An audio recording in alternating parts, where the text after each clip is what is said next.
Bob, thank you for letting me come in and talk to you about knowledge management. It's an unusual title for a management concept. Why does it matter to the organization?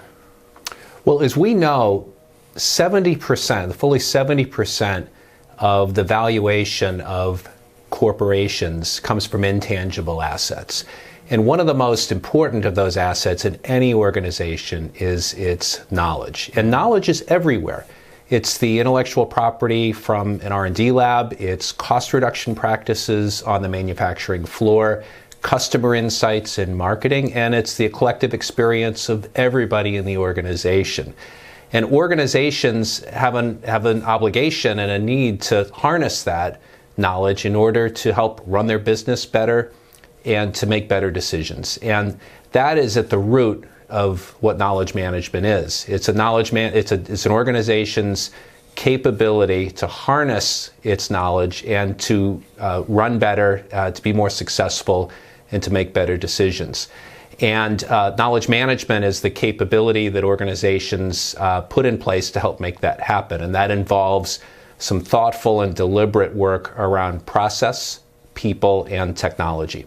So that's a big challenge for any organization as it looks to succeed.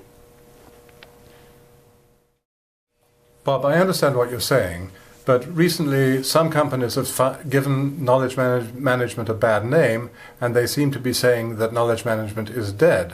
What would you have to say about that? Well, I think it's a very good point and a very good challenge, because I've read all of the same things. And as organizations, since knowledge management became a mainstream management concept in the 1990s, is they have made investments in people, process, and technology in order to, again, strive for business value and business impact. Unfortunately, some organizations have not realized those intended benefits. And in many of those organizations, their senior business leaders have really questioned the value of those investments, the tools and the processes that have been put in place. And when that happens, unfortunately, in some organizations, they can pull back or even abandon the organized program in knowledge management altogether. And as a result, you do see some notable observers and analysts making comment about the entire concept of knowledge management and saying it's a bad thing. But I would say there's nothing that could be further from the truth. When done properly and done well, knowledge management is something that can make an enormous difference to any organization. So how should companies which are uncertain of the value of knowledge management, how should they act to implement a good knowledge management program and succeed?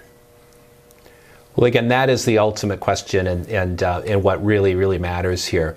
And the thing I would remind everyone is, firstly, that the importance of harnessing your organization's knowledge has never been more important than it is now.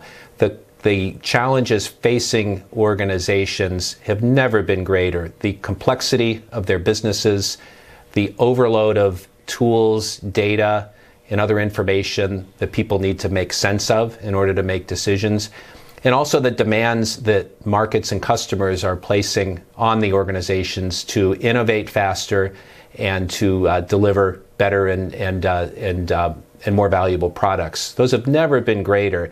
And as we've talked about, knowledge is the secret sauce of any organization to help address those challenges and make that happen.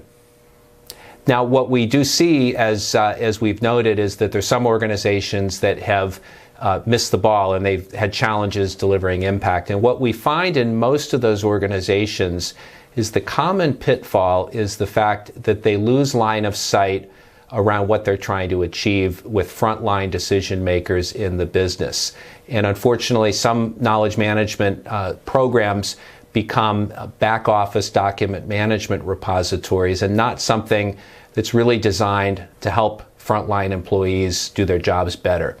And when activities and the goals and mission of the knowledge management program are tied directly to the front line, we find that those organizations are most successful. The final point I'd make is that historically, knowledge management in many places was really thought of and configured as a monolithic central entity where there was a single department with a single set of tools responsible for putting in place programs and activities across an entire enterprise in one way. And what we've learned is that that's not the right approach.